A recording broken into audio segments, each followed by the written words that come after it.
यहाँ तक के पार्ट में और कोई डाउट है तो पूछो। नो यहाँ तक सर। के पार्ट में पीटी में से जोड़े कैसे हैं? पीटी किसमें का किसमें इसमें सर पीटी कैसे हुआ, मतलब दोनों को जोड़े पीटी कैसे हुआ? तो जैसे बता रहे हैं कैसे जोड़े हैं। जैसे मान लो कि अगर हम लोग के पास ये जो सबसे ऊपर में जो एक्सप्रेशन दे रखा है उसको हम अंडरलाइन कर रहे हैं पीटी वाले पार्ट को, ठीक है, रेड कलर से अंडरलाइन किया हुआ है, दिख रहा है। हाँ तो उसमें जैसे अगर हम लोग मान लो ए का एक पार्टिकुलर मोल फ्रैक्शन लेते हैं, तो जैसे ही ए का एक पार्टिकुलर मोल फ्रैक्शन लेंगे तो बी का भी कुछ ना कुछ मोल फ्रैक्शन फिक्स हो जाएगा। जैसे जो रिलेशन है अपने पास x A plus x B is equal to 1, 1 तो अगर एक्स से हम लोग 0.4 ले लें तो एक्स बी कितना हो जाएगा? 0.6। 0.6। तो हम लोग केवल एक्स ए के टर्म में भी काम कर सकते हैं, ठीक है, जो नीचे सबसे लास्ट में एक्सप्रेशन दे रखा। तो अगर हम लोग एक्स ए या एक्स बी किसी भी पार्टिकुलर पॉइंट का कोई वैल्यू लेते हैं, मान लो कि ग्राफ में एक पॉइंट मार्क किया है रेड कलर से, ठीक है, तो अगर हम लोग ये पार्टिकुलर मोल फ्रैक्शन का वैल्यू लें तो उससे करस्पॉन्डिंग जो हम लोग लाइन खींचेंगे ऊपर वर्टिकल डायरेक्शन में, वो इस पीए वाले ग्राफ को जहां पे कट करेगा उससे करस्पॉन्डिंग एक वैल्यू आया। इस चीज को हम लोग आराम से हो सकते हैं। और जो ऊपर जो पीबी वाले ग्राफ को कट किए हम लोग उसके करस्पॉन्डिंग जो वैल्यू आया, जो हम लोग से हाँ बोल सर ऐसे। ये दोनों ब्लू लिखे भी दोनों का ऊपर वाला पार्ट टोटल। सर आपका आवाज क्लियर नहीं आ समझ रहा आया है, तो हाँ फंस रहा है सर। आवाज क्लियर नहीं आ रहा है। अच्छा ठीक है सर, एक सेकंड रुक जाओ, फिर से बोल रहे हैं। तो जैसे इसमें मेंशन किया था अभी कि हाँ। पीए वाले पार्ट के करस्पॉन्डिंग, मतलब जो हम लोग लाइन खींचे वर्टिकल, वो लाइन जो पीए वाला ग्राफ था उसको जहां भी कट किया उससे Yes, sir. करस्पॉन्डिंग हम लोग एक वैल्यू निकाल लिए प्रेशर का। फिर उसके हाँ। बाद ऊपर गए तो पीवी का करस्पॉन्डिंग वैल्यू निकाल लिया प्रेशर का। तो Yes, ये sir. दोनों जो वैल्यू था, जब इन दोनों वैल्यू को ऐड करेंगे तो जो वैल्यू आएगा तो पी टोटल वाला पार्ट निकल के आएगा, जो कि ऊपर में ग्राफ के करस्पॉन्डिंग जो इंटरसेक्शन पॉइंट है उसको भी बोल सकते हैं। हाँ। ठीक है, Yes, sir. अब आवाज क्लियर आ रहा है? हाँ। चलो ठीक है, समझ में आया कि टोटल प्रेशर कैसे निकाल सकते हो। तो जैसे मान लो कि ग्राफ में एक और जगह दे रखा है, उसको भी एक्सप्लेन कर देते हैं, पूरे के पूरे ग्राफ को एक्सप्लेन कर देते हैं। मान लो एक और पार्ट दे रखा है इसमें, ये पार्ट, उसको रेड कलर से मार्क किया है, कोई भी एक मोल फ्रैक्शन है, एजम्पशन लेके चल रहे हैं, ठीक है। तो इससे करस्पॉन्डिंग जो वर्टिकल लाइन खींचा गया है वो पीए वाले पार्ट को या पीबी वाले लाइन को जहां भी कट करेगा उससे करस्पॉन्डिंग हम लोग पीबी मेंशन कर सकते हैं। फिर पीए वाले लाइन को जहां भी कट करेगा उससे करस्पॉन्डिंग हम लोग पीए मेंशन कर सकते हैं। और जब ये दोनों वैल्यूज को हम लोग ऐड करेंगे, जैसे मान लो यहाँ पे वैल्यू होता 1 एटीएम और यहाँ पे वैल्यू होता 3 एटीएम, तो इन दोनों को जब ऐड करते तो ये वैल्यू निकल के आता यहाँ वाले पॉइंट करस्पॉन्डिंग 4 एटीएम। तो ऐसे टोटल प्रेशर निकाल सकते हैं ग्राफ को देख करके, ठीक है। हाँ। बट एक्चुअल में जैसे ये ग्राफिकल पार्ट हमारे मेडिकल के लिए उतना काम का नहीं होता, ये सब इंजीनियरिंग वालों के लिए ज्यादा काम का होता है। तुमको अगर सवाल पूछेगा तो बस ये पूछेगा कि ये ग्राफ बनाओ, मतलब अगर हम लोग राउल्स लॉ की बात करते हैं तो क्या ग्राफ होता है, ठीक है, क्योंकि ग्राफ के ऊपर सवाल नॉर्मली मेडिकल ओरिएंटेड नहीं होता है। और कोई डाउट है तो पूछ सकते हैं। नहीं सर। चलो आगे बढ़ते हैं। आज जिसको डाउट होगा वही बोलेगा यस सर नो सर, सब बोलने की जरूरत नहीं है, ठीक है। हाँ, एक और इंस्ट्रक्शन है, जैसे जब भी हम कोई क्वेश्चन देंगे तो जो भी क्वेश्चन सॉल्व कर लेंगे तो तुम्हारे जो चैट का ऑप्शन होगा, जैसे तुम लोग जब पार्टिसिपेंट्स में क्लिक करेगा ना तो उसमें रेज हैंड का एक ऑप्शन होता है, देखो एक बार ट्राई करके, कहीं दिख रहा है रेज हैंड ऑप्शन? पार्टिसिपेंट्स में मोर पे आता है। हाँ ठीक है, मोर पे आता है, दिख रहा है रेज हैंड्स? Yes, हाँ sir. सर। जब भी हम कोई क्वेश्चन देंगे तो हम हमेशा उस क्वेश्चन के 1 मिनट 2 मिनट 4 मिनट का टाइम देंगे, ठीक है। अरे हाथ मत खड़ा करो, थक जाएगा भाई, लिख पे कैसे पाएगा। तो जब भी कभी हम कोई क्वेश्चन देंगे तो कुछ क्वेश्चन के लिए कुछ टाइम देंगे, 2 मिनट 3 मिनट का, तुमको ट्राई करना है क्वेश्चन, ठीक है। लेकिन जब क्वेश्चन को अटेम्प्ट कर रहे होंगे तो अटेम्प्ट करते वक्त मान लो जिसका भी क्वेश्चन सॉल्व हो गया, वो क्वेश्चन नॉर्मली क्या करना कि उसमें अलग से मेंशन कर देना, मतलब अपना हाथ खड़ा कर लेना, ताकि हम जैसे हम जब पढ़ा रहे होंगे तो हम आईपैड के साथ साथ कंप्यूटर के स्क्रीन पे भी वो रिकॉर्डिंग कर रहे हैं, तो हमको कंप्यूटर के स्क्रीन पे दिख जाएगा कि किसका इसका हाथ रेज है, मतलब कौन कौन क्वेश्चन सॉल्व कर लिया। अगर सब लोग क्वेश्चन सॉल्व कर लेंगे तो फिर हम फटाक से डिस्कशन शुरू कर देंगे टाइम से पहले भी, ताकि अपना टाइम भी बच जाए, तो इसमें प्रॉब्लम निकल के ना आए, ठीक है। इस चीज का थोड़ा ध्यान रखना ताकि क्लास थोड़ा और इंटरेक्टिव नेचर का हो, तुम लोग भी क्लास में थोड़ा फास्ट क्लास लगे, थोड़ा मजा आए, इस चीज का थोड़ा ध्यान रखना, ठीक है। तो इन सब कंट्रोल्स को थोड़ा बहुत हम लोग टाइम के साथ खुद भी सीखते चले जा रहे हैं, तो तुम लोग को भी ये सब चीजों को यूज करते चले जाना है, ठीक है। वो हम अलग से वापस से इंस्ट्रक्शन कभी कभी बीच बीच में देते रहा करेंगे, लेकिन तुम लोग को थोड़ा बहुत चीज ध्यान रखते हुए काम करना है, ठीक है। चलो भाई, तो आगे बढ़ते हैं। हाँ, वैसे आज तुम लोग को एक बुकलेट में मिल जाएगा, सॉल्यूशन एंड कॉलिगेटिव प्रॉपर्टी का बुकलेट नहीं मिला है ना अभी तक? भेज दिया था सर आप? भेजे थे पीडीएफ। पीडीएफ बुकलेट का भेजे थे? हाँ, बुकलेट का 40 पन्ना का है।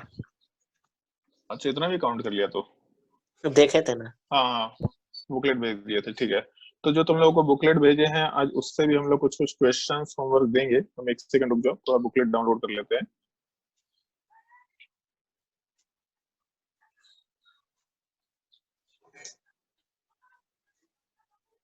हाँ, ये बुकलेट था ना, ठीक है, ओके।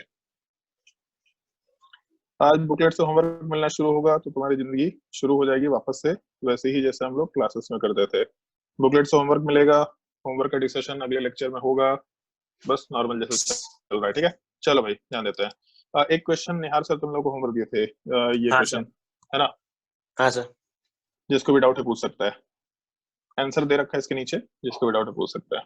अरे मृणाल, इतना देर हाथ मत खड़ा कर, दर्द हो जाएगा हाथ।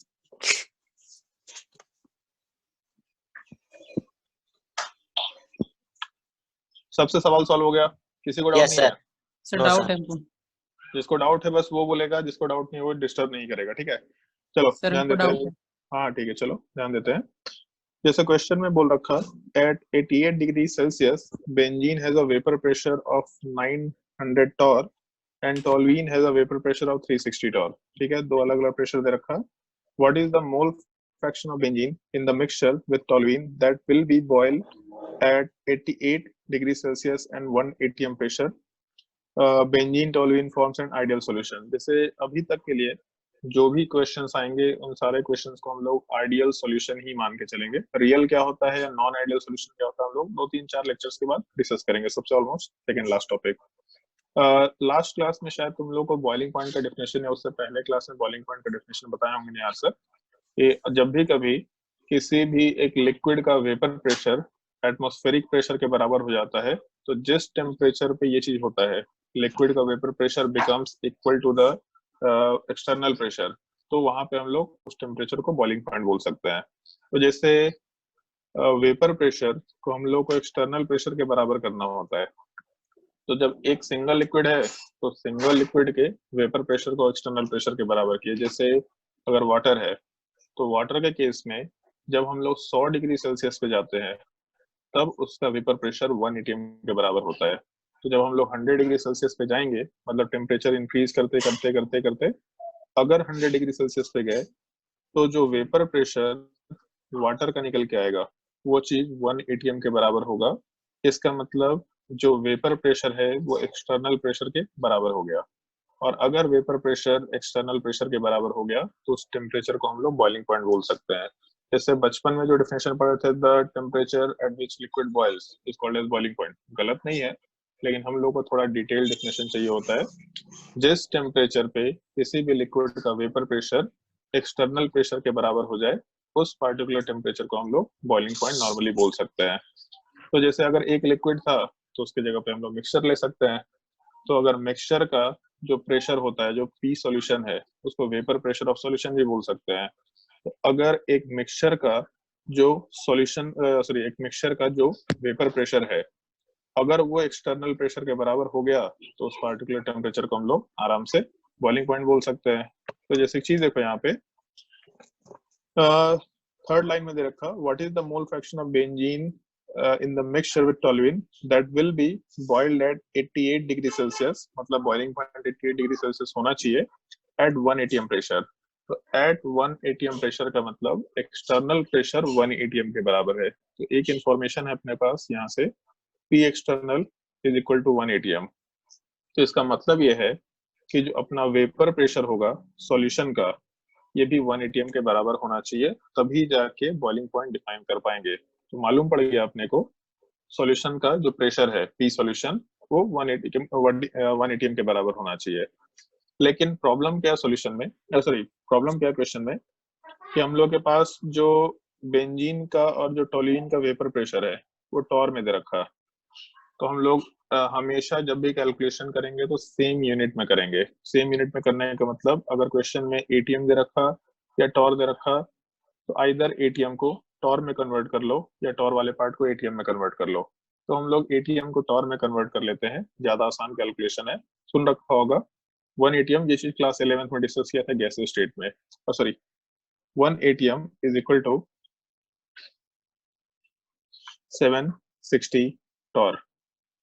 तो जो हम लोग का प्रेशर है वो 1 एटीएम बोलो या फिर 760 टॉर बोलो, दोनों में कोई दिक्कत नहीं होगा।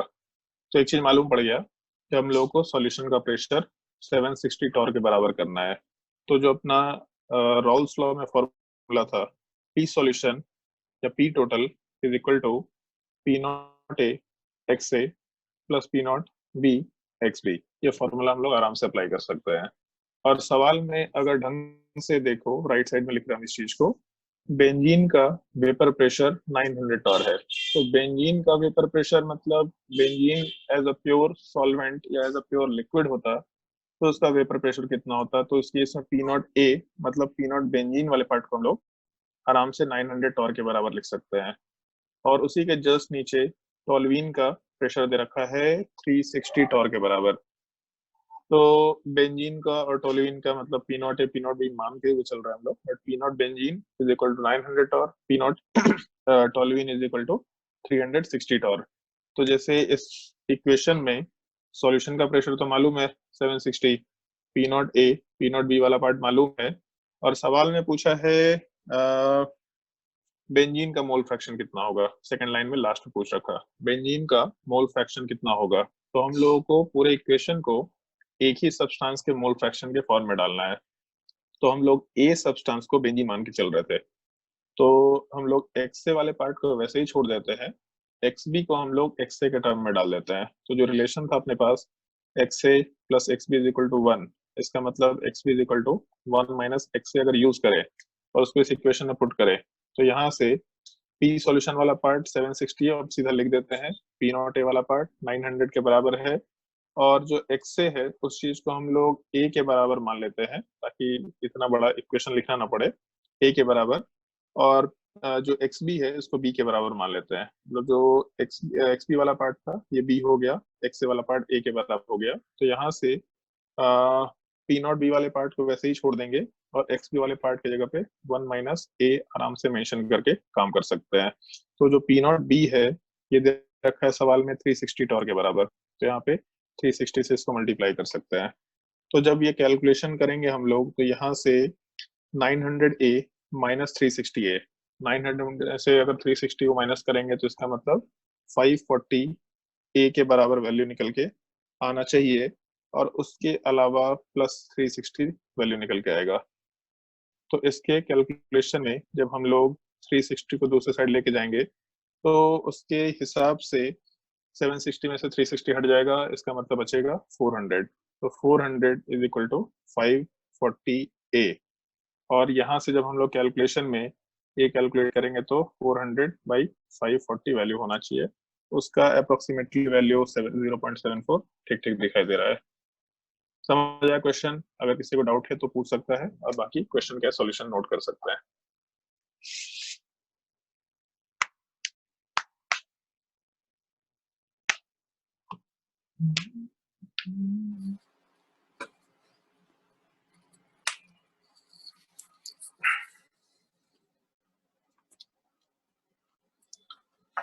अच्छा एक और चीज बताओ, तुम्हारे फोन के स्क्रीन में अच्छे से सब कुछ विजिबल होता है कि कोई दिक्कत आता है?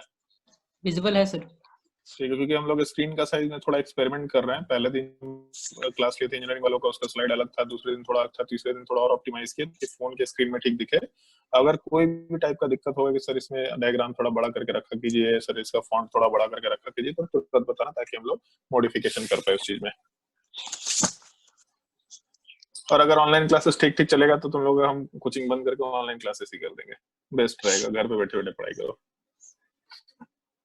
हम भी बैठे बैठे पढ़ाएंगे, तुम भी बैठे बैठे पढ़ो, चिल मारो दोनों। चले आगे बढ़े, किसी को कोई डाउट होगा तो पूछ लेना, ठीक है? चलो भाई ध्यान दो। रॉल्स लॉ वाला पार्ट जैसे ही खत्म होता है, बेसिक पार्ट जैसे ही कंप्लीट होता है, तो उसके बाद एक छोटा सा पार्ट होता है कॉलिगेटिव प्रॉपर्टी का, जिसको हम लोग एक्चुअल में कॉन्स्टिट्यूशनल प्रॉपर्टी बोलते हैं। सेम ही चीज है, बस नाम अलग अलग है। कॉलिगेटिव प्रॉपर्टी और कॉन्स्टिट्यूशनल प्रॉपर्टी थोड़ा सा डिफरेंस है। उसमें मेंशन कर रखा है कॉलिगेटिव प्रॉपर्टी में, the properties of the solution which are dependent only on the total number of particle और टोटल कंसंट्रेशन ऑफ पार्टिकल। तो कंसंट्रेशन वाले पार्ट से मतलब मत रखना, बस एक ही चीज से मतलब रखना। जो भी प्रॉपर्टीज एक सॉल्यूशन से एसोसिएटेड केवल नंबर ऑफ पार्टिकल्स के ऊपर और नंबर ऑफ सॉल्यूट पार्टिकल्स के ऊपर, एक्चुअल में नंबर ऑफ सॉल्यूट पार्टिकल्स के ऊपर डिपेंडेंट होते हैं, उस चीज को हम लोग कॉलिगेटिव प्रॉपर्टी बोलते हैं। और उसमें एक टर्म नॉर्मली मेंशन किया तो जाता है कि जो सॉल्यूट के पार्टिकल्स हैं उसके नेचर से फर्क नहीं पड़ता, जो सॉल्यूट का पार्टिकल किस नेचर का है, लेकिन एक्चुअल में थोड़ा सा फर्क पड़ता है। फर्क केवल एक ही नेचर में पड़ता है कि अगर हम लोग उस सॉल्यूट को इलेक्ट्रोलिटिक फॉर्म में रखें, जैसे जब हम लोग मोल ये आयनिक इक्विलिब्रियम पढ़ रहे थे, तो वहां पे तुम लोगों को दो टर्म मेंशन किया था। एक को तो हम लोग इलेक्ट्रोलाइट बोलते हैं और दूसरे को हम लोग नॉन इलेक्ट्रोलाइट बोलते हैं। ये टर्म शायद याद होगा, ये तुम लोगों को वहां पे सबसे पहले दिन मेंशन किया था। तो इलेक्ट्रोलाइट का मतलब वैसे सब्सटेंसेस जो आयंस में डिसोसिएट कर सकते हैं। नॉन इलेक्ट्रोलाइट का मतलब वैसे सब्सटेंसेस जिनको आयंस में डिसोसिएट नहीं कर सकते हम लोग। तो जो इलेक्ट्रोलाइट्स हैं वो आयंस में डिसोसिएट करेंगे। तो जैसे मान लो NaCl है, तो अगर हम लोग सॉल्यूशन में NaCl का 1 मोल डाले तो हम लोग को ऐसा लगेगा कि NaCl का 1 मोल डाले मतलब सॉल्यूट का 1 मोल डाले, लेकिन सॉल्यूट का जो 1 मोल था वो तुरंत अपने आप को Na प्लस और Cl माइनस में डिसोसिएट करेगा। और अगर Na प्लस और Cl माइनस में डिसोसिएट किया तो Na प्लस का भी 1 मोल हो गया और Cl माइनस का भी 1 मोल हो गया। तो अगर दोनों का 1-1 मोल हो गया तो जो नंबर ऑफ सॉल्यूट पार्टिकल्स थे वो 1 के बराबर ना होकर के टोटल 2 मोल के बराबर हो गए। ये एक प्रॉब्लमेटिक पार्ट है। मतलब जैसे नॉर्मली हम लोग ये बोलते हैं डेफिनेशन में, वैसे प्रॉपर्टीज जो कि केवल नंबर ऑफ पार्टिकल्स के ऊपर डिपेंड करते हैं बट नेचर ऑफ पार्टिकल्स के ऊपर डिपेंड नहीं करते, लेकिन उस नेचर ऑफ पार्टिकल में इलेक्ट्रोलिटिक नेचर वाला पार्ट आएगा ही आएगा। क्योंकि अगर इलेक्ट्रोलाइट है इसका मतलब कि नंबर ऑफ पार्टिकल जितने हैं उससे कहीं ज्यादा मिल जाएंगे। तो केवल इस एक नेचर को ध्यान रखना है, बट उसके अलावा शेप, साइज, न्यूट्रल, चार्ज, इन सब चीजों से फर्क नहीं पड़ता कि आयंस है कि नहीं है, आइडियल केसेस में फर्क नहीं पड़ता। बस इसका ध्यान रखना। लिख तो रहे हम लोग independent of the nature of particle, bracket में एक्सेप्ट इलेक्ट्रोलिटिक नेचर, ये एक पॉइंट एक्स्ट्रा ध्यान रखते हुए काम करना होता है। तो कॉलिगेटिव प्रॉपर्टी का डेफिनेशन नोट कर लो, फटाफट नोट करते जाओ और हम बोलते भी जा रहे हैं। The properties of the solution which are the properties of the solution which are dependent only on the total number of solute particles, which are dependent only on the total number of solute particles and independent of the nature of particles and independent of the nature of particles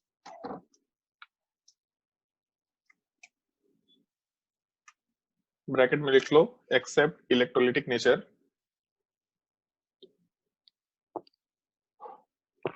accept electrolytic nature,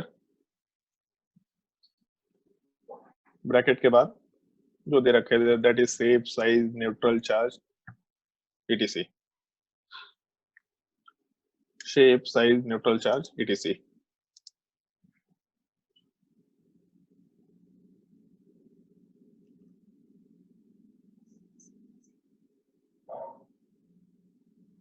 हाँ भैया आदित्य, क्या कर रहा है इधर? Chat में क्या लिख रहा है? लिख लो ना, हमारा ही फायदा है।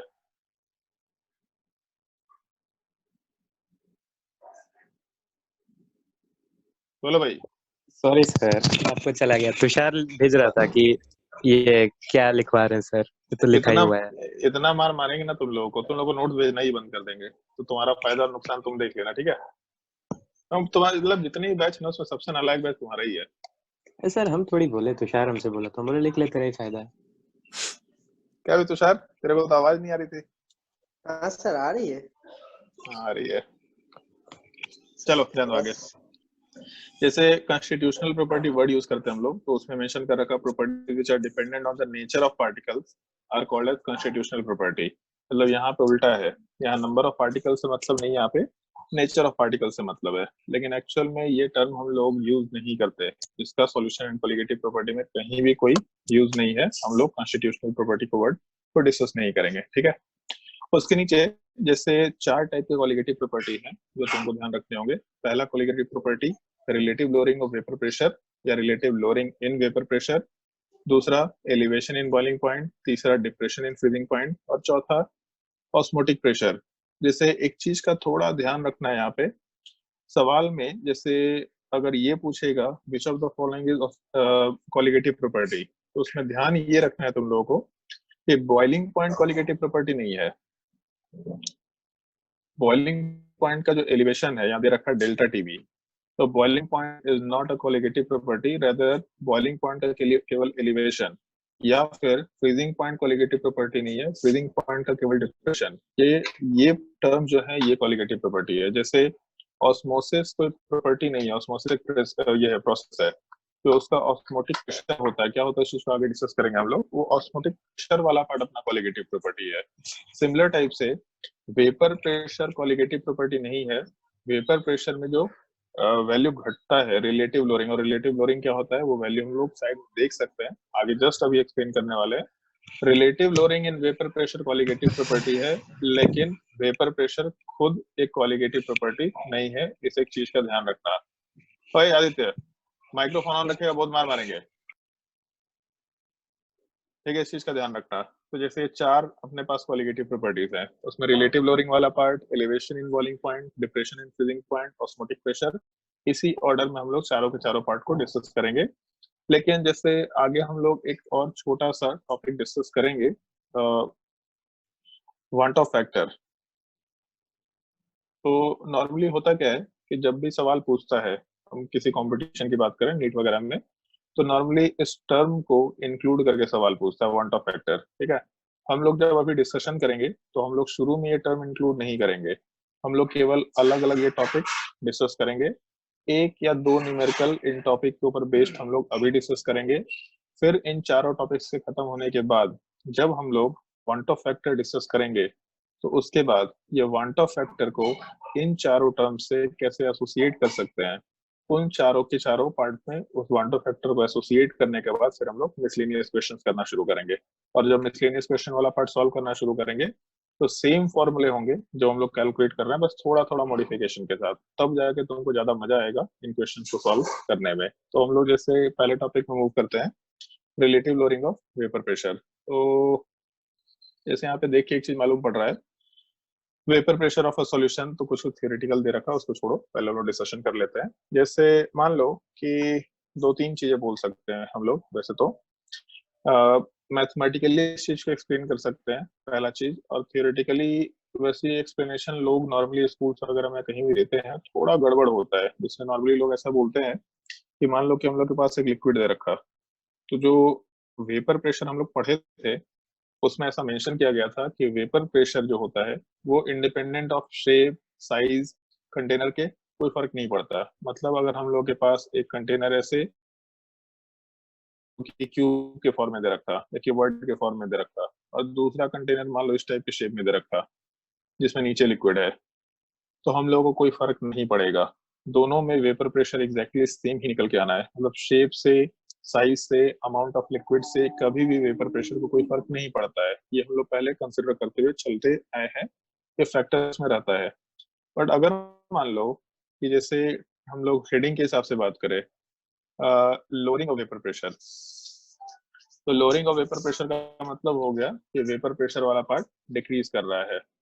तो डिक्रीज करते वक्त उसमें जैसे हम लोग बोलते ये हैं कि अगर हम लोग कभी भी एक लिक्विड सॉल्यूशन में या फिर एक लिक्विड में कोई नॉन वोलेटाइल सॉल्यूट पार्टिकल डालते हैं, नॉन वोलेटाइल सॉल्यूट पार्टिकल का मतलब हो गया कि हम लोग उसमें ऐसे सब्सटेंस डाल रहे हैं जो इवोपरेट नहीं कर सकते डायरेक्टली, ठीक है। तो अगर हम लोग एक नॉन वोलेटाइल सॉल्यूट पार्टिकल डालते हैं तो उससे पूरे सिस्टम का प्रेशर डिक्रीज कर जाता है, मतलब जो लिक्विड का पहले जितना प्रेशर था वो डिक्रीज कर गया। मान लेते हैं पहले प्रेशर 1 atm था, तो हो सकता है 0.9 atm हो जाए अगर हम लोग उसमें कुछ सॉल्यूट पार्टिकल डाल दें। तो जैसे लोग ऐसा बोल देते हैं नॉर्मली कि होता क्या है कि जैसे लिक्विड है तो इसके सरफेसेस पे सॉल्यूट के पार्टिकल्स आ जाते हैं, जिसकी वजह से इवोपरेशन का प्रोसेस थोड़ा गड़बड़ होने लग जाता है, इवोपरेशन कम होना शुरू होता है। लेकिन कुछ देर पहले हम लोग पढ़े भी थे, 2 लेक्चर पहले, कि वेपर प्रेशर को सरफेस से मतलब नहीं होता, उसको शेप ऑफ द कंटेनर से ही मतलब नहीं होता, वो बिल्कुल इंडिपेंडेंट होता है। तो अगर यहाँ पे सॉल्यूट पार्टिकल्स आ भी गया तो क्या फर्क पड़ेगा, जो पार्टिकल्स इसके जस्ट नीचे थे ऊपर नहीं जाएंगे तो साइड से चले ऊपर निकल निकल के चले जाएंगे। इसका मतलब कभी भी सॉल्यूट पार्टिकल्स के होने से जो लिक्विड के पार्ट इवोपरेट होने चाहिए थे, जो रुक रहा है ऐसा बोलते हैं लोग, ऐसा नहीं होता। ये बिल्कुल मतलब मेरे हिसाब से तो गलत गलत चीज है। नॉर्मली जैसे एक तो हम लोग इसको पहले मैथमेटिकली इक्वेट करते हैं और उसके बाद थर्मोडायनेमिक्स का हम लोग थोड़ा सा यूज करते हैं। एग्जैक्टली होता क्या है वो इंटरेक्शन के ऊपर बेस्ड होता है, बट हम लोग इसको दो तरीके से एक्सप्लेन करते हैं। दोनों में से एक्सप्लेनेशन दोनों ठीक रहेगा, लेकिन मॉलिक्यूलर लेवल पे क्या होता है ये हम तुम लोग को बता भी नहीं रहे, हमको भी ज्यादा दिमाग इसमें लगाना नहीं है। जैसे होता क्या है, मान लो अगर हम लोग रॉल्स लॉ का फॉर्मूला यूज करके चले तो अपने पास प्रेशर ऐसा पी सॉल्यूशन या P total is equal to P naught A X A plus P naught B X B. ये फॉर्मूला जस्ट लास्ट क्लास में डिस्कस किया था, देख के रखा है तुम लोगों ने। तो अगर मान लो कि अपने पास दो सब्सटेंसेस हैं जिनको मिला के सॉल्यूशन बना रहे हैं ए और बी, तो ए वाला पार्ट मान के चलते हैं वोलेटाइल नेचर का है। अगर वोलेटाइल है तो इवेपोरेट होगा, और इवेपोरेट होगा तो कुछ ना कुछ हम लोग के पास वेपर प्रेशर निकल के आएगा ए का, जिसको पी नॉट बोल सकते हैं। मान लेते हैं बी वाला पार्ट नॉन वोलेटाइल है, तो अगर नॉन वोलेटाइल है मतलब इवेपोरेट नहीं होगा, और अगर इवेपोरेट नहीं होगा तो इसका मतलब कोई भी वेपर नहीं बनाएगा, कोई भी वेपर प्रेशर एक्सर्ट नहीं करेगा। तो अगर वेपर प्रेशर एक्सर्ट नहीं करेगा इसका मतलब पी नॉट बी जीरो के बराबर होना चाहिए, ऐसा हम लोग बोल सकते हैं। तो हम लोगों के पास जो गिवन इक्वेशन है रॉल्स लॉ का, इसमें पी नॉट एग्जिस्ट कर रहा, पी नॉट भी एग्जिस्ट नहीं कर रहा। तो अगर पी नॉट भी एग्जिस्ट नहीं करेगा, ये जीरो है, इसका मतलब ये पूरे के पूरे टर्म को हम लोग आराम से जीरो के बराबर पुट कर सकते हैं। तो यहाँ से जो पी सॉल्यूशन है वो पी नॉट ए इंटू एक्स के बराबर निकल के आ जाना चाहिए, ऐसा हम लोग आराम से बोल सकते हैं। इसमें होगा क्या कि जैसे अगर हम लोग एक सॉल्यूशन बना रहे हैं, तो सॉल्यूशन बनाने का तो मतलब ये है कि X A plus x B equal to 1 है। भले ही सॉल्यूट नॉन वोलेटाइल था, लेकिन एग्जिस्ट तो कर रहा है। एग्जिस्ट करने का मतलब मान लो जैसे अगर हम लोग एक मिक्सचर बनाए या एक सॉल्यूशन बनाए जिसमें टोटल मिला के 10 मोल है, तो 10 मोल में एटलीस्ट कुछ मोल तो सॉल्यूट होगा, कुछ मोल सॉल्यूशन ये सॉल्वेंट होने चाहिए। तो इसका मतलब एक्स भी जीरो नहीं है। अगर सॉल्यूशन बना रहे हैं तो एक्स भी कुछ ना कुछ होना चाहिए। अगर ये कुछ ना कुछ होगा तो कभी भी एक्स ए वाला पार्ट 1 के बराबर नहीं हो पाएगा। जैसे अगर मान लो एक्स बी 0.1 होगा तो एक्स ए को 0.9 होना पड़ेगा। तो कभी भी अगर एक सॉल्यूशन बनाएंगे हम लोग, तो सॉल्यूशन में कभी भी कोई एक टर्म 1 के बराबर नहीं हो सकता, क्योंकि सॉल्यूशन है, दोनों कंपोनेंट एग्जिस्ट करेंगे ही करेंगे। इसका मतलब जो एक्स ए है वो 1 के बराबर नहीं हो पाएगा। तो अगर मान लो कि हम लोग ये टर्म यूज करके चल रहे हैं, तो जो एक्स ए वाला पार्ट है ये 1 के बराबर नहीं है, इसका मतलब 1 से हमेशा छोटा रहेगा, ये बिल्कुल फिक्स है। हो सकता है 0.9 हो सकता है 0.8 हो सकता है और भी छोटा वैल्यूज हो, कुछ भी हो सकता है। तो अगर हम लोग जैसे मान लो 2 है, 2 को अगर 1 से मल्टीप्लाई करते तो वैल्यू 2 आता, बट अगर 2 को 0.9 से मल्टीप्लाई करते तो वैल्यू 1.8 आता, जो कि 2 से थोड़ा छोटा है।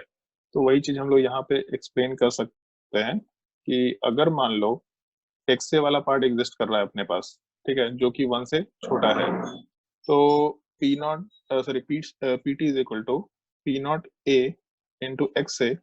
और अगर एक्स ए का वैल्यू 1 से छोटा होगा तो ये पूरा का पूरा मल्टीप्लीकेशन पी नॉट ए से छोटा होना शुरू हो जाएगा। जैसे अगर एक्स ए 1 के बराबर होता तो एक्स ए 1 होने की वजह से हम लोग के पास जो टोटल वैल्यू था, मतलब एक्स ए अगर 1 के बराबर होता तो इस केस में P T is equal to P naught A होना चाहिए। बट अगर एक्स ए 1 से छोटा हो गया तो इसका मतलब जो पी टी है या पी सॉल्यूशन है, ये पार्ट पी नॉट ए के वैल्यू से छोटा हो जाना चाहिए था। जैसे 2 इंटू 1 करते तो P T is equal to 2 होता है, जबकि 2 इंटू 0.9 किए तो P T is equal to 1.8 हो गया। मतलब जो सॉल्यूशन का प्रेशर है वो pure vapour pressure of liquid P naught ए से कम निकल के आना शुरू कर देगा। तो इसी चीज को हम लोग लोअरिंग इन वेपर प्रेशर बोल सकते हैं। रिलेटिव लोअरिंग नहीं है, अभी अभी तक केवल हम लोग लोअरिंग इन वेपर प्रेशर की बात कर रहे हैं।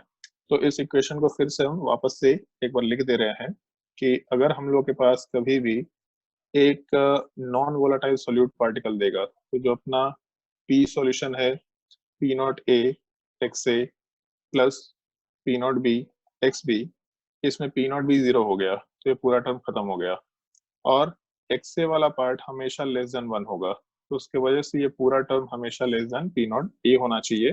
तो इसका मतलब ये है P solution is equal to, sorry, P solution must be less than P naught A निकल के आना चाहिए।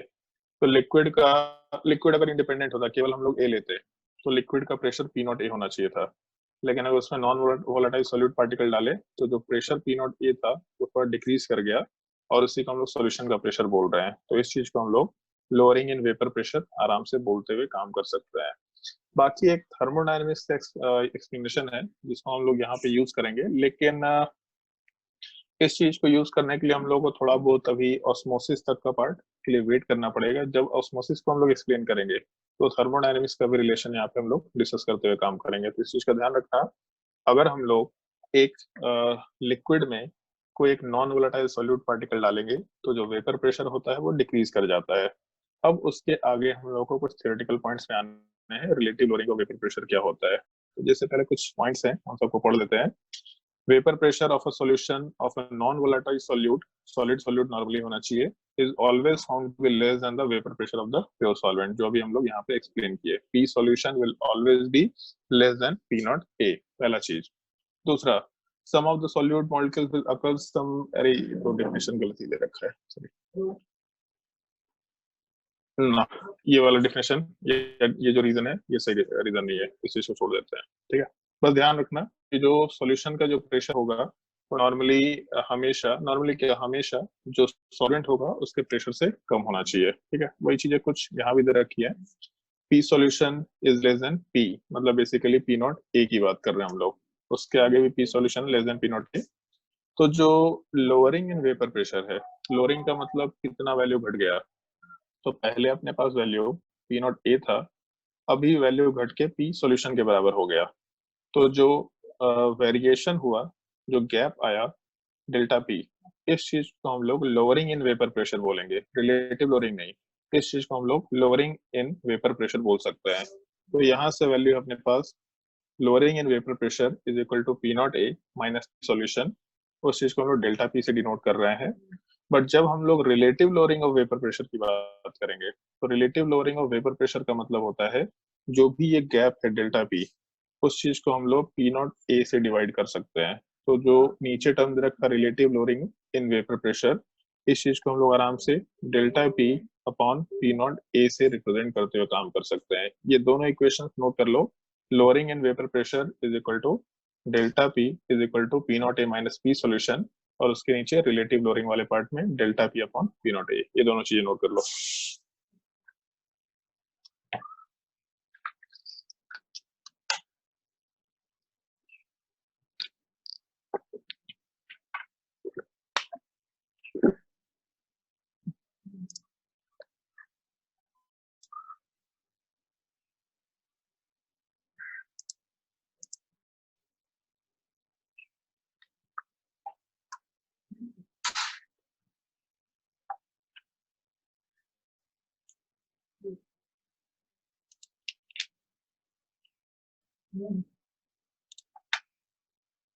चलो आगे ध्यान देते हैं।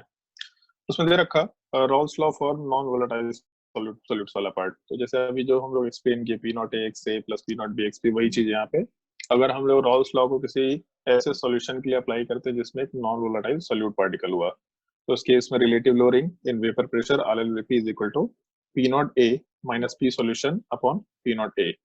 तो जैसे नॉर्मली अगर हम लोग इस चीज को रिलेट करना शुरू करें तो साइड में ऐसा लिख सकते हैं, मान लो हम लोग के पास ये इक्वेशन दे रखा, P solution is equal to P naught A into x A plus P naught B into X B, ये इक्वेशन दे रखा होता है अपने पास, ठीक है। अभी मेंशन किया था कि P naught B into X B ये 0 होगा क्योंकि पी नॉट बी 0 होता है, तो इस चीज को तो हटा दिया। तो एक और काम कर सकते हैं।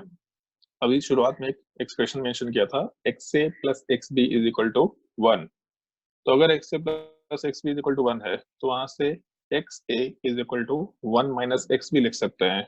तो अपना एक्सप्रेशन है P naught A, X A वाले पार्ट को हम लोग 1 माइनस एक्स बी के फॉर्म में डाल देते हैं। तो इससे होगा क्या, जैसे इसको एक्सपेंड करके देखते हैं। यहाँ से P solution is equal to P naught A minus P naught A into X भी लिख सकते हैं। तो जो राइट साइड में माइनस वाला टर्म है उसको उठा के लेफ्ट साइड ले आते हैं और पी सॉल्यूशन को उठा के राइट से लेके चले जाते हैं। तो यहाँ से P naught A into X B is equal to P naught A minus P solution निकल के आएगा। तो यहाँ से अगर हम लोग एक्स बी लिखे तो X B is equal to P naught A minus P solution divided by P naught A value निकल के आना चाहिए। तो जैसे अगर ऊपर वाले टर्म को देखो तो P naught A minus P solution सबसे ऊपर में ध्यान दो, उसको अंडरलाइन कर रहे हैं हम लोग, P naught A minus P solution. तो ये चीज तो हम लोग अभी जस्ट मेंशन किए हैं कि ये पार्ट डेल्टा पी होता है। तो ऊपर वाला जो टर्म है वो डेल्टा पी हो गया, P naught A minus P solution, और नीचे पी नॉट ए होना चाहिए जो कि यहाँ रखा। तो ये पूरा का पूरा जो relative lowering of vapour pressure है ये एक्चुअल में मोल फ्रैक्शन के बराबर ही निकल के आता है जो कि इस एक्सप्रेशन में दे रखा क्वेश्चन वाले पार्ट में। P naught A minus P solution divided by P naught A is equal to mole fraction of the non-volatile solute particle, या फिर उसको हम लोग B मान के चल रहे थे तो X भी लिख सकते हैं। तो फॉर्मूला साइड में लिख रहे हैं delta P upon P naught A is equal to XP। एक ये फॉर्मूला ध्यान रखना जिसको हम लोग relative lowering of vapour pressure के लिए यूज कर सकते हैं। फिर उसके बाद थोड़ा बहुत और मॉडिफिकेशन इस फॉर्मूले में, जैसे एक तो ये फॉर्मूला नोट कर लो relative lowering of vapour pressure का, P naught delta P upon P naught A is equal to X B, आगे काम में आएगा।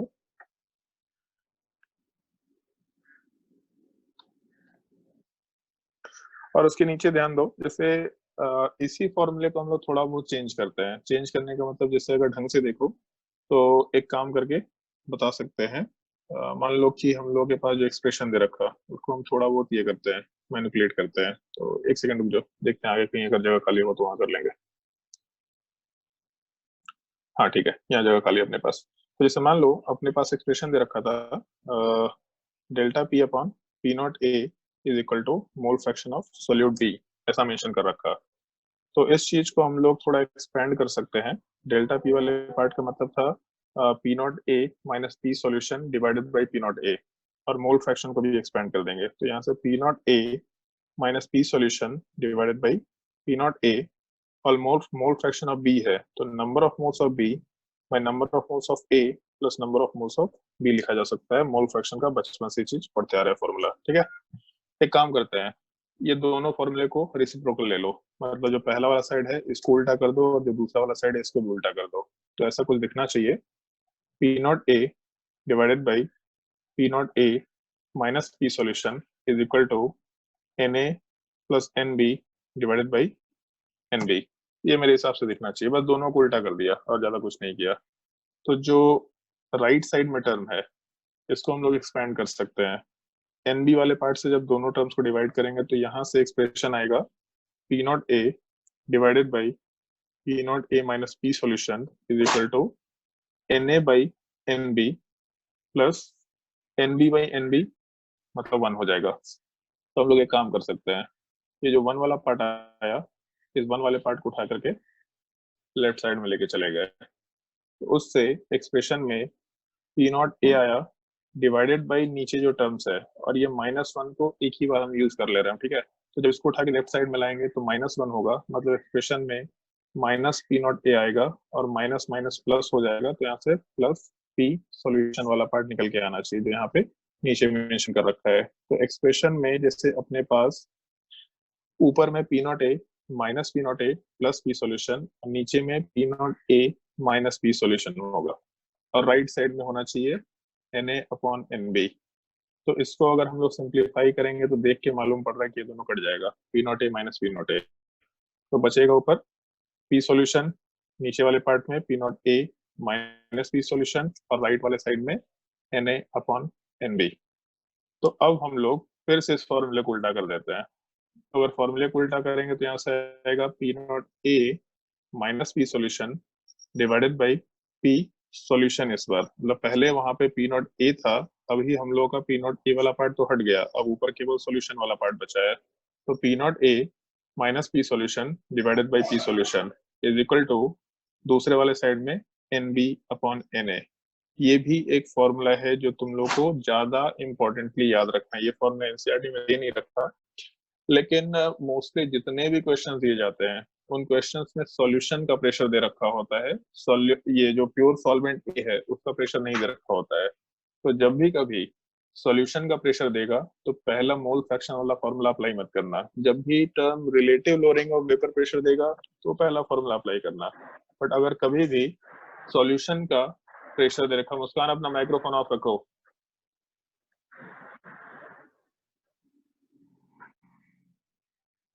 और जब भी कभी सॉल्यूशन वाले पार्ट का प्रेशर देगा या फिर नंबर ऑफ मोल्स के टर्म में कैलकुलेशन देगा तो जो इधर राइट साइड में फॉर्मूला लिखा है हमेशा इस फॉर्मूले को अप्लाई करना, क्वेश्चन काफी इजीली सॉल्व होना शुरू हो जाएगा। तो ये जो पूरा का पूरा टर्म है जो एक्सप्लेन किया, ये पूरे टर्म को नोट कर लो।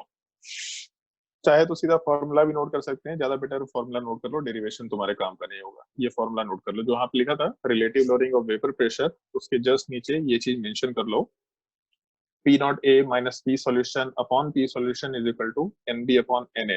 बस एक चीज का ध्यान रखना, यहाँ delta P upon P solution है, इस चीज के पार्ट को हम लोग relative lowering of vapour pressure नहीं बोल सकते। Relative lowering of vapour pressure delta P upon P0A है, ना कि ये टर्म वाला पार्ट। इस चीज का ध्यान रखना, अगर कभी भी कोई term relative lowering of vapour pressure बोलेगा तो डेल्टा P अपॉन P0A लिखने का है, लेकिन अगर सॉल्यूशन के टर्म में काम कर रहे हैं तो delta P upon P solution के टर्म में काम कर रहे हैं। इस पॉइंट को भी नीचे मेंशन कर लो, delta P upon PS is not a relative lowering of vapour pressure. ये टर्म तुम्हारे नोट्स में दे भी नहीं रखा, इसलिए बोला है तुमको नोट्स लिखने के लिए। समझ में आया तुषार? सर चलो ध्यान दो, जैसे अगर हम लोग उस फॉर्मूले की बात करें तो ये तो हम डिफाइन कर चुके हैं, डेल्टा P नोट कर रहे थे अपॉन P सर। ठीक है चलो, अरे नोट कर रहा था। डेरिवेशन डेरिवेशन नोट मत कर, डेरिवेशन ये तुम्हारे काम का नहीं है एक्चुअल में। क्या करना है डेरिवेशन नोट करके, बस फॉर्मूला नोट कर ओके सर। जो साइड में दे रखा, ठीक है। चलो ध्यान दो, जैसे यहाँ दे रखा delta P upon P solution, तो अभी तो हम लोग जस्ट इस चीज को मेंशन किए, delta P upon P solution is equal to, यहाँ पे n अपॉन n दे रखा, जहाँ पे स्मॉल n वाला पार्ट अपने number of moles of solute particles है और कैपिटल N को सॉल्वेंट पार्टिकल्स मान के चल रहा है, ठीक है। तो यहाँ पे हम लोग स्मॉल n कैपिटल N के फॉर्म में काम कर रहे हैं। फॉर्मूला वही है, delta P upon P solution या फिर P0A minus P solution divided by P solution is equal to number of moles of B by number of moles of A। इस एक फॉर्मूले को ढंग से ध्यान रखना, और उसी का थोड़ा और मॉडिफाइड पार्ट आगे भी दे रखा है। जैसे अगर मान लो कि हम लोग उसका डेरिवेशन नीचे पूरा करते हैं, ये डेरिवेशन में ध्यान नहीं रखना, बस फॉर्मूले याद रखने हैं तुमको, ठीक है। ये डेरिवेशन एनसीईआरटी में नहीं दे रखा है तो काम के नहीं है, ठीक है। जैसे मान लो कि अगर हम लोग के पास वो फॉर्मूला दे रखा delta P upon P solution is equal to number of moles of B by number of moles of solvent A। तो एक काम कर सकते हैं हम लोग, जैसे नंबर ऑफ मोल्स वाले पार्ट को हम लोग वेट अपॉन मॉलिक्यूलर मास में आराम से चेंज कर सकते थे। तो अगर नंबर ऑफ मोल्स को वेट अपॉन मॉलिक्यूलर मास में चेंज कर सकते हैं तो ये जो NB अपॉन Na है, इस चीज को केवल लिखते हैं हम लोग NB अपॉन Na।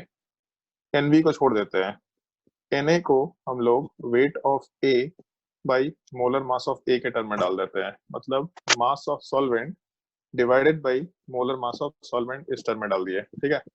अब इसमें होगा क्या, जैसे इस Na को उठा के ऊपर लेके चले जाते हैं तो number of moles of B into molar mass of A divided by weight of solvent A mention किया जा सकता है। तो तुम लोगों को बचपन में मोल कंसेप्ट के सबसे लास्ट में एक टर्म मेंशन किया था मोलैलिटी, और शायद से सॉल्यूशन के सबसे पहले लेक्चर में भी ये चीज आया होगा, molality number of moles of solute particle divided by total mass of solvent in kilogram. तो अगर ये फॉर्मूला देखो, इस फॉर्मूले में number of moles of solute particle दे रखा और उसके अलावा नीचे मास ऑफ सॉल्वेंट दे रखा है, लेकिन केवल एक डिफरेंस के साथ, यहाँ पे सॉल्वेंट का मास किलोग्राम के फॉर्म में नहीं है। तो जब हम लोग मास को किलोग्राम में कन्वर्ट करते हैं तो 1000 से डिवाइड करते हैं, तो जब 1000 से डिवाइड करेंगे मतलब 1000 से मल्टीप्लाई भी करेंगे। तो इस केस में number of moles of solute particle by mass of solvent in kilogram, ये पूरा का पूरा टर्म, इस चीज को हम लोग आराम से मोलैलिटी के बराबर लिख सकते हैं। और उसके अलावा बचेगा molar mass of solvent A divided by 1000। वही डेफिनेशन या डेरिवेशन वाला पार्ट ऊपर के फॉर्म में दे रखा है। Delta P upon P solution जो पूरे बॉक्स में दे रखा है, delta P upon P solution is equal to molality into molar mass of solvent by 1000। तो उसको हम लोग अलग से मेंशन कर देते हैं। और शायद तुम लोग को याद होगा, जो लोग मोल कंसेप्ट पढ़े हैं, शायद मैंने ही पढ़ाया था तुम लोगों को, तो बोला था उस टाइम पे कि जो पूरा 2 साल का टॉपिक चलेगा अपना, हम लोग नॉर्मली मोलैरिटी यूज करते हैं। और मोलैलिटी हम लोग केवल एक सॉल्यूशन एंड कोलिगेटिव प्रॉपर्टी में क्लास 12 में यूज करते हैं। तो वो सॉल्यूशन एंड कोलिगेटिव प्रॉपर्टी में ही हम लोग मोलैलिटी यूज करेंगे, क्योंकि यहाँ पे हम लोग टेम्परेचर से एसोसिएटेड वो प्रॉपर्टीज की बात करें, बॉइलिंग पॉइंट टेम्परेचर से एसोसिएटेड है। जैसे ही टेम्परेचर चेंज करेंगे तो मोलैरिटी चेंज हो जाता है। तो हम लोग हमेशा वैसे प्रॉपर्टीज की बात कर रहे हैं जिसमें टेम्परेचर के वेरिएशन के साथ वो प्रॉपर्टी चेंज ना हो, तो इसीलिए मोलैलिटी यूज करना ज्यादा बेटर ऑप्शन होता है। तो यहाँ से delta P upon P solution is equal to N B upon N A is equal to, इसी चीज को हम लोग आराम से molality into molar mass of solvent divided by 1000 के फॉर्म में भी आराम से लिख सकते हैं। तो हो सकता है सवाल में ये मेंशन कर दे number of moles of solute निकालो, हो सकता है वेट ऑफ सॉल्वेंट निकालने बोला हो सकता है डेल्टा पी निकालने बोला हो सकता है पी सॉल्यूशन निकालने बोला हो सकता है मोलैलिटी निकालने बोला हो। ये सब अलग अलग टर्म्स बोले जा सकते हैं। तो हम लोग ये फॉर्मूला आराम से जो बॉक्स में रखा है इसको यूज करते हुए काम कर सकते हैं। जो फॉर्मूला बॉक्स में रखा है इस चीज को नोट कर लो, और यहाँ पे ये डेरिवेशन नोट कर देना, ताकि कल को अगर ये चीज भूल जाए तो डेरिवेशन वाला पार्ट थोड़ा ध्यान हो। नोट कर लो, पूरा डेरिवेशन भी नोट कर लो, फॉर्मूला भी नोट कर लो।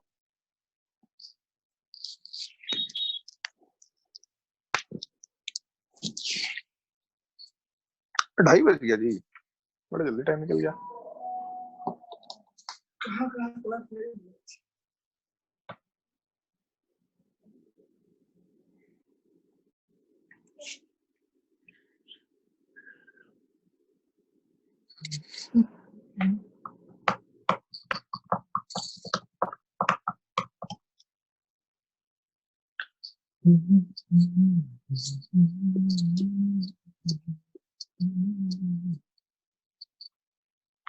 और जो लोग एब्सेंट हैं, जो लोग क्लासेस नहीं कर रहे, उन लोगों को भी इन्फॉर्म कर दो भाई कि क्लासेस चल रहा है। क्योंकि अगर क्लासेस इस मोड में चलेगा तो हम लोग का सिलेबस आराम से, क्योंकि लॉकडाउन जून तक चलने वाला है जैसा हमको लग रहा है, तो क्लासेस आराम से हम लोग का काफी आगे निकल जाएगा। तो जिन लोग क्लास छूटेगा उनको वो दिक्कत होगा पढ़ाई कराने में। हम पढ़ा देंगे हम लोग बिल्कुल, क्योंकि नॉर्मल क्लासेस के लिए सब लोग एडमिशन ले रखे हैं। लेकिन जो लोग क्लासेस कर लेंगे ऑनलाइन वो थोड़ा एडवांटेज में रहेंगे, इसीलिए बाकी लोगों को इन्फॉर्म कर दो कि क्लासेस कर लें, ज्यादा बेटर होगा। नोट कर लिया तो आगे बढ़ते हैं, अगर किसी का छूटेगा तो बता देना, ठीक है। चलो भाई क्वेश्चन ट्राई करके देखते हैं। आज के लिए तो इतना ही टाइम है, क्वेश्चन ट्राई करके देखो और उसके बाद फिर हम लोग 1-2 क्वेश्चन शायद से होमवर्क के लिए देंगे। नहीं, होमवर्क के लिए नहीं, बस एक ही क्वेश्चन है, ट्राई करके देखो। क्वेश्चन नोट भी कर सकते हैं अपने नोट्स कॉपी में, और क्वेश्चन ट्राई करके देखो।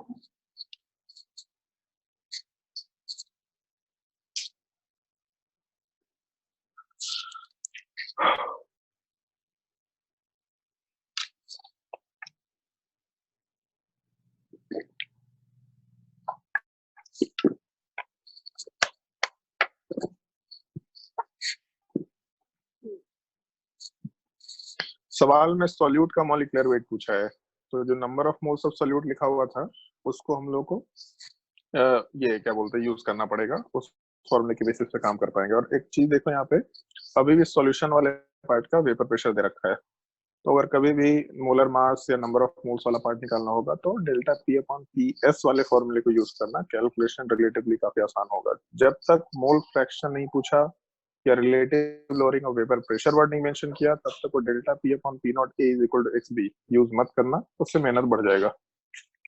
बाकी अगर टाइम है तो आराम से करो, फुर्सत ही फुर्सत है तुम्हारे पास तो।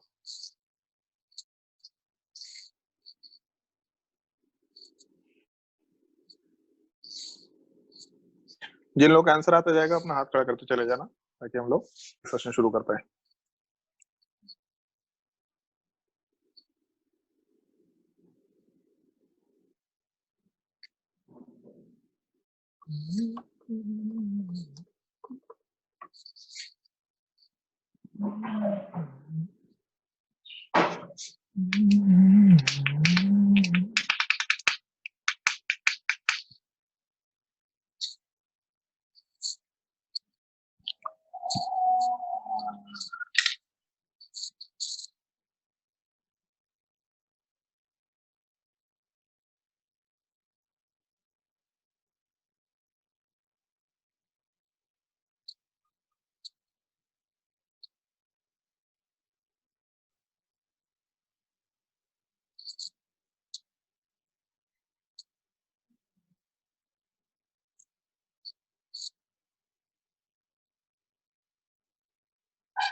किसी का आंसर नहीं आया अभी तक? सर कर रहे सर कैलकुलेशन। करो करो जल्दी करो।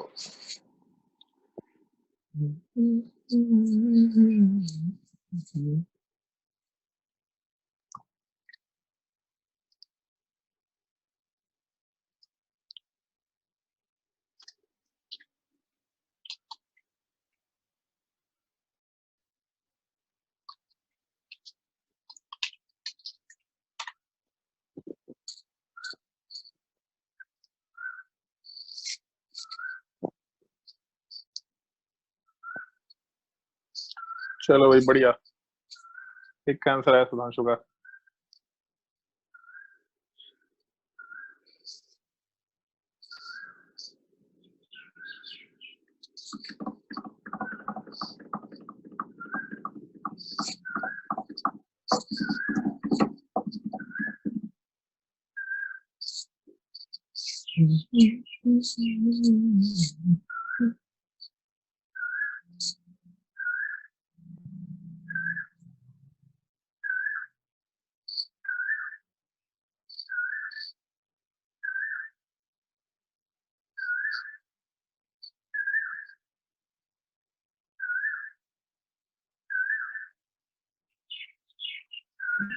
सर 226.7 आ रहा है। देख लेते हैं। ऐसे अगर हम लोग फॉर्मूले के हिसाब से काम करें तो P naught A minus P solution upon P solution is equal to N B upon N A. लेकिन सवाल में इस बार मॉलिक्यूलर वेट ऑफ सॉल्यूट पूछा है, मतलब बी का मॉलिक्यूलर वेट पूछा है, सॉल्वेंट का नहीं। तो इस केस में हम लोग को यहीं पे weight of B by molar mass of B use करना पड़ेगा, और नीचे वाले पार्ट में नंबर ऑफ मोल्स ऑफ जो सॉल्वेंट है वो भी नहीं दे रखा, बेंजीन का अमाउंट दे रखा है। तो सॉल्वेंट वाले पार्ट के लिए भी हम लोग को नंबर ऑफ मोल्स कैलकुलेट करने के लिए weight of solvent A divide इसका मोलर मास, तो इसको ऊपर लिख सकते हैं हम लोग, मोलर मास ऑफ सॉल्वेंट ए लिख सकते हैं। तो ये जो टर्म है ये पूरा का पूरा term number of moles of B बन गया, और weight of A divided by molar mass of A ये पूरा का पूरा टर्म एन ए के बराबर हो गया। तो जैसे पी नॉट ए वाला पार्ट सवाल में दे रखा है 1020 के बराबर, पी सॉल्यूशन 990 के बराबर, और नीचे पी सॉल्यूशन 990 के बराबर। फिर उसके बाद अ solution of 5 gram of solute, मतलब वेट ऑफ सॉल्यूट वाला पार्ट 5 ग्राम दे रखा, मोलर मास तो निकालने ही बोला है तो उसको एन मान लेते हैं। और दूसरा बेंजीन वाले पार्ट का जो अमाउंट है वो 58.5 के बराबर दे रखा, और बेंजीन का मोलर मास 78 होना चाहिए मेरे हिसाब से, तो जो हम लोग यूज करते हैं उसके हिसाब से। तो कैलकुलेशन में अगर हम लोग m कैलकुलेट करें तो 1020 माइनस 990, 1020 माइनस 990 कितना होना चाहिए भाई, बताओ भाई जल्दी। 1020 माइनस 990 30, ठीक है। तो 330 30, ठीक है 30, ठीक है। तो अगर m को लेफ्ट साइड में लेके जाएंगे तो यहाँ से m is equal to 5 into 78 into 990 divided by 30 into 58.5, ऐसा कुछ वैल्यू होना चाहिए। तो अगर हम लोग कैलकुलेशन करें तो जैसे एक चीज तो दिख रहा है कि ये कैंसिल आउट हो जाएगा, और 3 से 33 टाइम्स कैंसिल आउट हो जाएगा, ठीक है। उसके बाद 58.5 और ऊपर 5 भी दिख रहा है, तो इस केस में 1 1 और 3 मतलब 7 11.7 दिख रहा। तो कैलकुलेशन में 78 इंटू 33 डिवाइडेड बाई 11.7, तो अगर हम लोग अप्रोक्सीमेशन लेके चले तो 78 इंटू 33 इंटू 10 डिवाइडेड बाई नीचे 117 है, तो 117 को 120 मान लेते हैं, ठीक है।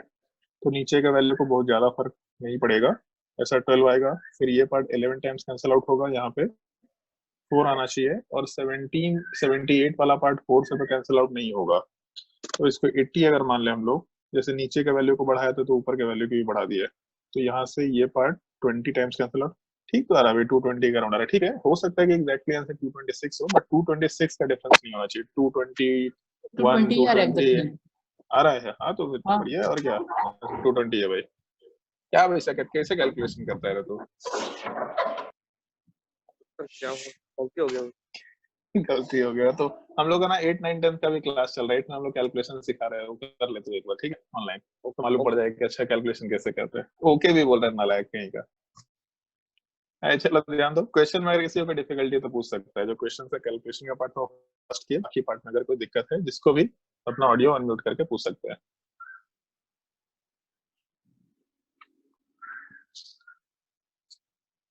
किसी को डाउट नहीं है?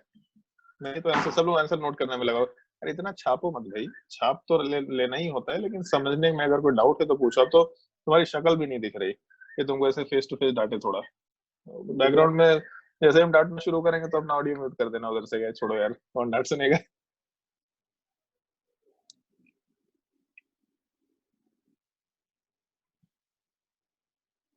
चलो आंसर नोट अगर कर लिया है तो फिर हम लोग नेक्स्ट क्लास के लिए आगे बढ़ेंगे। आज के लिए कुछ होमवर्क देंगे तुम लोगों को, अगले क्लास में हम लोग एलिवेशन इन बॉइलिंग पॉइंट वाला पार्ट डिस्कस कर रहे होंगे, ठीक है। तब तक के लिए कुछ होमवर्क वाले पार्ट पे आते हैं हम लोग। जो तुम्हारा बुकलेट तुम लोगों को मिला है उस बुकलेट से ही हम लोग क्वेश्चन होमवर्क देंगे। तो जैसे बुकलेट में जो जो क्वेश्चन बोल रहे हैं वो सारे के सारे क्वेश्चन अपने कॉपी में नोट कर लेना।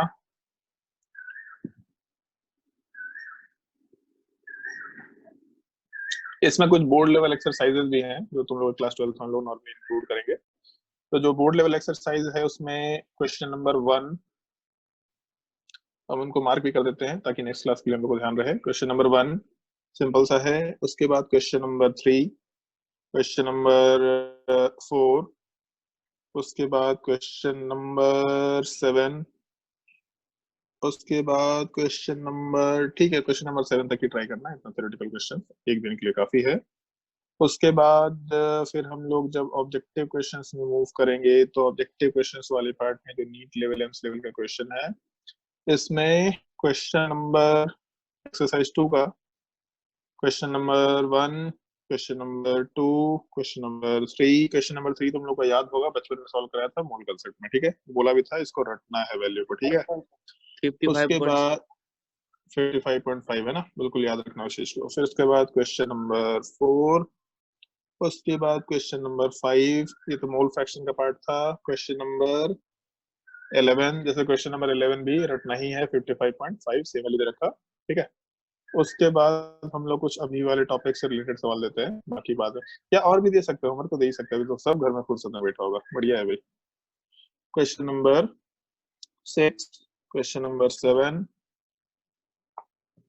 क्वेश्चन नंबर 8, क्वेश्चन नंबर 9 अभी छोड़ देना, मोलैरिटी नॉर्मैलिटी वाले पार्ट को इलेक्ट्रोकेमिस्ट्री में डील करेंगे हम लोग।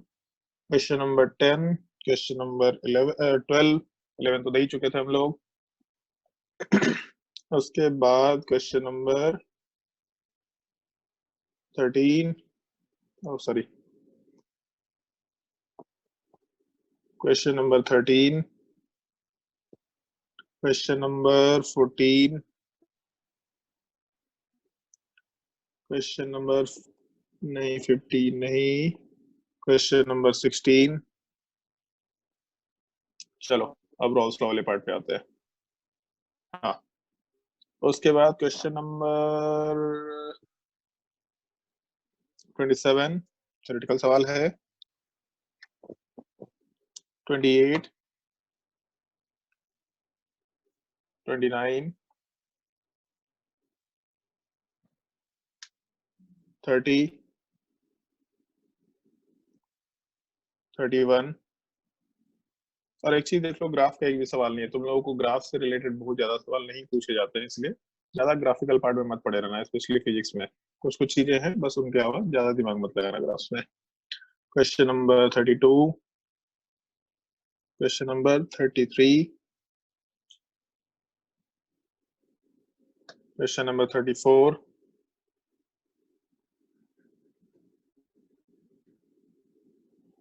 मृणाल मन ही मन सोच रहा होगा, अरे यार कहाँ फंस गए, होमवर्क दिए जा रहे हैं, छुट्टी भी नहीं ले लेते। नहीं सर। क्वेश्चन नंबर, तो क्या ही बोल पाएगा, नहीं सर तो बोलेगा ही मुंह पे, मन ही मन हम बोल रहे हैं ना। क्वेश्चन नंबर 35, क्वेश्चन नंबर 36, तो थर्मोडायनेमिक्स हम लोग का सर कब होगा? करा देंगे। तुम लोगों को तो बोला था ना 12th के टॉपिक के बाद एक ही बार थर्मोडायनेमिक्स कराएंगे, पहले 12th हम लोग कर लेते हैं, उसके बाद करेंगे, ठीक है। क्वेश्चन नंबर 35, 36, उसके बाद ठीक है 37, क्वेश्चन नंबर 38 हम लोग पहले भी डिस्कस कर चुके हैं, वही होमवर्क था तुम्हारा। क्वेश्चन नंबर 38,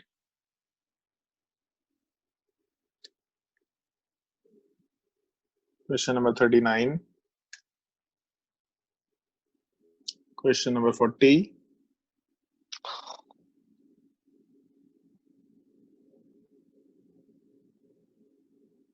क्वेश्चन नंबर 41, 42, 43, जहां कहीं भी term non volatile solute particle देगा, जैसे इस क्वेश्चन में दे रखा है, तो नॉन वोलेटाइल का मतलब उसको नॉन इलेक्ट्रोलाइट भी ले लेना, ठीक है। अगर इलेक्ट्रोलाइट्स होंगे तो नॉर्मली नॉन वोलेटाइल होते ही है, लेकिन अगर नॉन इलेक्ट्रोलाइट कुछ मेंशन नहीं किया तो अभी के लिए जहां भी नॉन वोलेटाइल देगा उधर नॉन इलेक्ट्रोलाइट मानते हुए चलना, ठीक है, जिसमें डिसोसिएशन नहीं हो रहा हो। उसके बाद क्वेश्चन नंबर 45, क्वेश्चन नंबर 46, 47 और क्वेश्चन नंबर 48 बहुत अच्छा सवाल है, इसका सोच के देखना, शायद से निहार से लास्ट क्लास में बताए होंगे इसका थ्योरी, उसको हम लोग डिस्कस भी कर लेंगे। वैसे होमवर्क सुन के तुम लोगों को पुराना दिन याद आ रहा होगा, क्लास में जैसे होमवर्क मिलता था। तो हाँ भैया दीदी बोलो। गलती से है तो। अच्छा चलो ठीक है। सर? तो ठीक है, हाँ बोलो। क्या बोल रहे थे, जो नोट से पढ़ा रहे हो सब फेयर भी करेंगे कि बस जो आप नोट्स लिखा रहे हो बस उसी को लिखेंगे?